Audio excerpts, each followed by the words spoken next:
Hello guys, నా పేరు Mahindra. Welcome my channel. ఇప్పుడు కారణం మన ఛానల్ సబ్స్క్రైబ్ చేసుకోకపోతే ఇప్పుడే సబ్స్క్రైబ్ చేసుకోండి. పక్కన బెల్ ఐకాన్ ఆన్లో పెట్టుకోండి. నా ఫర్దర్ వీడియోస్ మిస్ అవ్వకుండా చూడొచ్చు.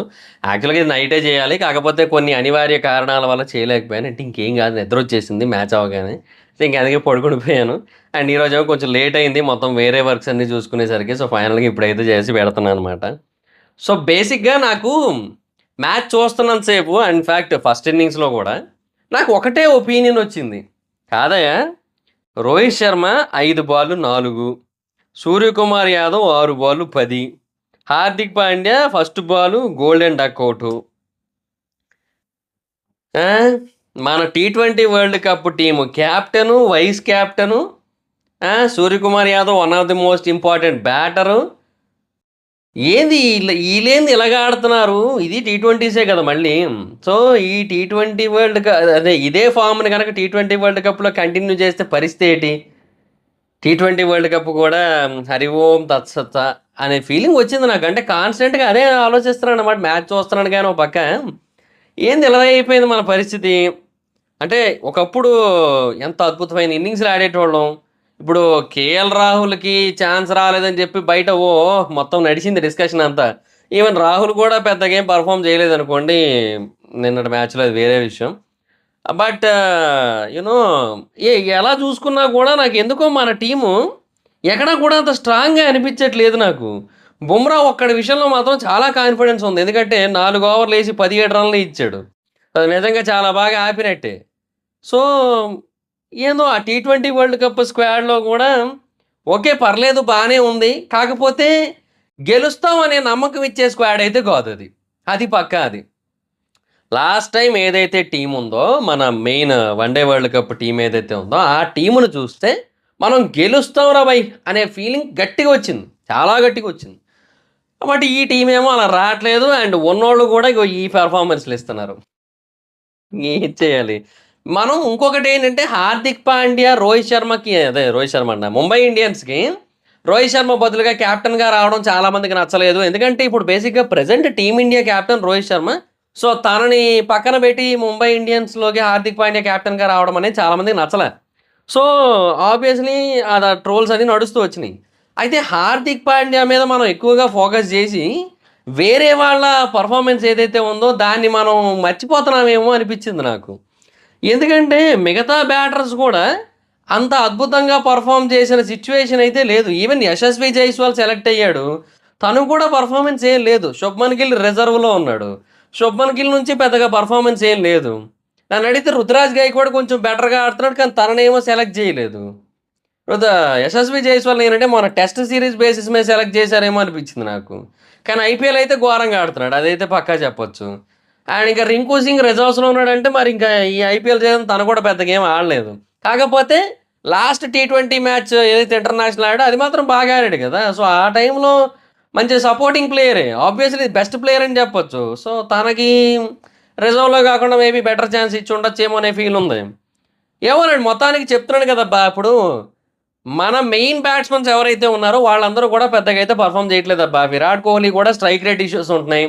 అండ్ విరాట్ కోహ్లీ ఏమో దాన్ని జస్టిఫై చేసుకుంటున్నాడు ఇంకా. కానీ నిజానికి చెప్పాలంటే అది జస్టిఫై చేసుకోవాల్సింది కాదు, ఇంప్రూవ్ చేసుకోవాల్సింది. బేసిక్గా స్ట్రైక్ రేట్ని ఎలా ఇంప్రూవ్ చేసుకోవాలో చూసుకోవాలి. అదే ఎవరైనా చెప్తారంటే మరి ఆబ్వియస్లీ అంటారబ్బా. ఒక పాయింట్ ఆఫ్ టైంలో ఇప్పుడు 43 బాల్కి 51 రన్లు కొట్టాడు మరి నాకు మ్యాచ్లో. మరి ఆబ్వియస్లీ ఆ మ్యాచ్లో స్ట్రైక్ రేట్ గురించి డిస్కషన్ వస్తుంది. మరి ఏమంటాం కదా, దాన్ని జస్టిఫై చేసుకుంటానంటే ఇంక మనం ఏం చేయలేం.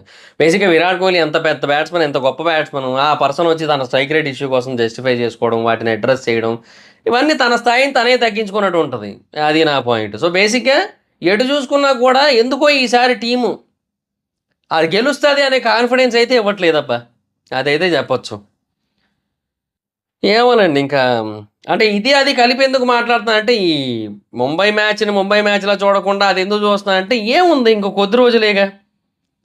ఇప్పుడు మే 21న ఒక బ్యాచ్ ఏమో యూఎస్ఏ వెళ్తోంది, మే 27న ఇంకో బ్యాచ్ ఏమో యూఎస్ఏ వెళ్తోంది. అంటే 4 టీములు ఏవైతే క్వాలిఫైర్స్ ఎలిమినేటర్కి వెళ్తాయో అందులో ఉన్న వాళ్ళు కాకుండా మిగతా వాళ్ళందరూ కూడా మే 21న వెళ్ళిపోతారు. అది అయిపోయినోడు మే 27న వెళ్తారనమాట.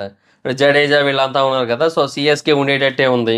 అండ్ ఇంకా తర్వాత టాప్ టీములు ఏమున్నాయి ఇంకా వీళ్ళు కాకుండా, ఆర్ఆర్ ఉంది. ఆర్ఆర్లో మరి సంజు శాంసన్ ఉన్నాడు కదా. సో సంజు శాంసన్ కూడా ఖచ్చితంగా ఏమంటారు తను కూడా లేట్‌గానే ఎళ్తాడు. ఖచ్చితంగా తను ఆ టీమ్ అయితే కన్ఫర్మ్ ఇంకా.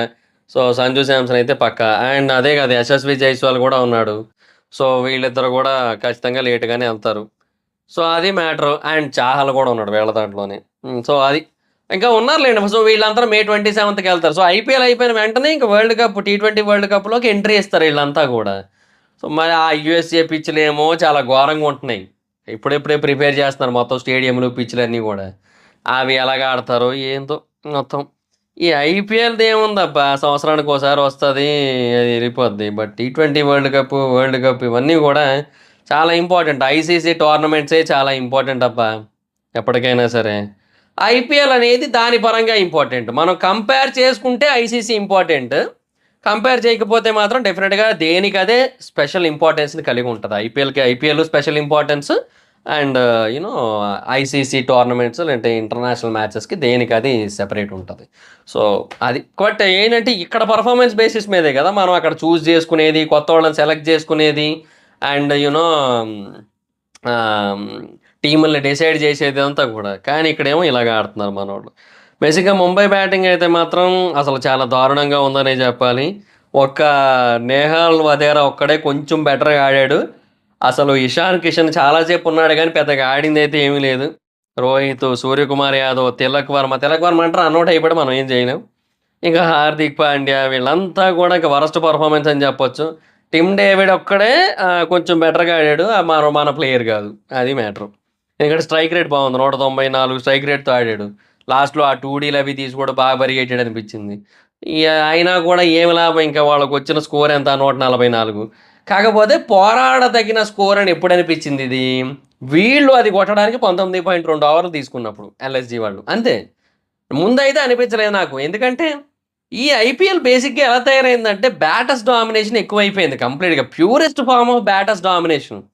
సో, మనకి అంత డామినేషన్ ఉన్న చోట, మనం ఈ 144 స్కోర్‌ని కన్సిడర్ చేయలేము. అంటే, ఓకే. దీంతో కూడా పోరాటం చేయొచ్చు అని కన్సిడర్ చేయలేము మనం. సో, ఆ సిట్యుయేషన్ ఉంది. ఇంక వాళ్ళ దాంట్లో బేసిక్‌గా బెస్ట్ బౌలింగ్ అంటే, ఇంకా ఆబ్వియస్‌లీ స్టోయినిస్ 3 ఓవర్లేసి 19 రన్‌లు ఇచ్చి ఒక వికెట్ తీయడం జరిగింది. మోషన్ ఖాన్ కూడా పర్లేదు 2 వికెట్లు తీశాడు. అండ్ ఎకానమీ పరంగా అయితే నబీన్ ఉల్ హక్ 3.5 ఓవర్స్‌లో 15 రన్స్, ఒక వికెట్. ఎకానమీ 3.9 అంట. ఘోరంగా ఇచ్చాడా! సో, ఆఫ్ఘనిస్తాన్ తరపున బౌలింగ్ చేసేటప్పుడు మనోడి నుంచి ఒక ప్రాబ్లమ్ వస్తది. స్లో బాల్స్ ఏస్తుంటాడు మెయిన్ అదొకటి.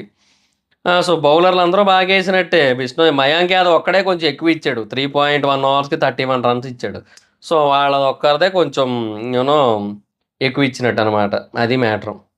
సో, ఇంకా ఓకే. వాళ్ళ బౌలింగ్ అయితే బానే ఉంది. ఇంకా తర్వాత బ్యాటింగ్ పరంగా అంటారా? ఎవరది? అర్షిన్ కులకర్ణి అట. ఈ పర్సన్ తీసుకొనొచ్చారు. గోల్డెన్ డకౌట్ అయిపోయాడు ఫస్ట్ బాల్‌కే. సో, ఇంకా అది రివ్యూకెళ్లారు. ఔట్ అయిపోవడం జరిగింది. So, okay. ఇంక మనం ఏం చేయలేము. అది బేసిక్‌గా కొన్ని కొన్ని అంతే ఇంక సిట్యుయేషన్స్. తర్వాత స్టోయినిస్ అయితే మాత్రం సేమ్ అదే ఫార్మ్ కంటిన్యూ చేశాడు. ఇనీషియల్‌గా స్లోగా ఆడుతూ వచ్చాడు. అంటే బేసిక్‌గా తనది అద్భుతమైన స్ట్రైక్ రేట్ కాదు. 137 స్ట్రైక్ రేట్‌తోనే కొట్టాడు. కాకపోతే ఏంటంటే సరిపోద్ది ఈ మ్యాచ్‌కది. ఎందుకంటే ఈ మ్యాచ్ టార్గెట్ ఎంత? 145. 145 టార్గెట్‌కి అంతకంటే ఎక్కువ అక్కర్లేదుగా. సో, అది మ్యాటర్ అనమాట. సో, బానే ఆడాడు. దీపక్ కూడా కొంచెం సపోర్ట్ చేసాడు. రాహుల్ కొంతవరకు సపోర్టింగ్ ఇన్నింగ్స్ అయితే ఆడాడు. యాంకరింగ్ ఇన్నింగ్స్ టైప్‌లో ఆడాడు మొత్తానికి. బట్ వాళ్ళ పార్ట్నర్‌షిప్ 58 రన్స్ అయిన తర్వాత రాహుల్ అయితే ఔట్ అయిపోయాడు. బట్ అప్పటికే ఇంకా ఆల్మోస్ట్ గెలిచేసిన సిట్యుయేషన్‌కైతే వచ్చేసింది. అందుకే పూరన్ కూడా ఫాస్ట్‌గా ఆడలేదు. టర్నర్ కూడా తక్కువ స్కోరే చేశాడు. బదోని కూడా ఎక్కువ స్కోర్ చేయలేదు. సో, అది నడిచింది. బట్ ఒకానొక టైంలో ఇంకా స్టోయినిస్ ఔట్ అయిపోయిన తర్వాత ఏమో ఎంఐ గెలుస్తదేమో అనే పాయింట్ కూడా వచ్చింది గానీ ఇక చాలా అంటే చాలా ఈజీ అబ్బా! ఇప్పుడు బాల్ టు బాల్ రన్ ఉంది. అలాగే ఉంది. అంటే 1 బాల్‌కి ఒక రన్ అన్నట్టే ఉంది. అలా కొట్టినా గెలిచేస్తారన్నట్టే ఉంది సిట్యుయేషన్. ఇంక అప్పుడే అనిపించింది ఇంక లేదులే ఇంక ఛాన్స్ అయితే లేదులే అని. సో, అలాగా ఓడిపోవడం జరిగింది ఎంఐ అయితే. సో, బేసిక్‌గా ఈ ఎంఐ ఇంకా అఫీషియల్‌గా నిష్క్రమించినట్టే.